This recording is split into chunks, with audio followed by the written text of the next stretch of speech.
Hello everyone, অনেক দিন পর তোমাদের সাথে একটা মিনি ব্লগ শেয়ার করছি। সেদিন ছিল সানডে সকাল, তো ঘুম থেকে উঠে চা নিয়ে সুন্দর করে জানলার সামনে বসে গেছিলাম।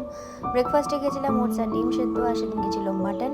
তো ভালো করে মাটনটাকে সুন্দর করে রান্না করেছিলাম। এটা ছিল ফাইনাল লুক মাটনের, সেটাই দেখাচ্ছিলাম। আর সুন্দর করে বেরেনের স্যালাড নিয়ে বসে গেছিলাম লাঞ্চ করতে। বিকেলবেলা রেডি শেডি হয়ে বেরোতে হবে, রোববার বলে কথা, না বেরোলে হয়। তো সুন্দর করে বরের ঘাড়ে চেপে অলরেডি বেরিয়ে গেছিলাম। চলে গেছিলাম প্রথমেই ফুচকার দোকানে, কারণ ফুচকা দিয়ে তো শুরু করতেই হবে। তো ফুচকার দোকানে ফুচকা না খেয়ে আমি খেয়েছিলাম দই ফুচকা, একটাই ফুচকা নিয়েছিলাম, দুজনে খেয়েছিলাম। দেন আমিও খেয়েছি, গাড়িকেও খাইয়েছি।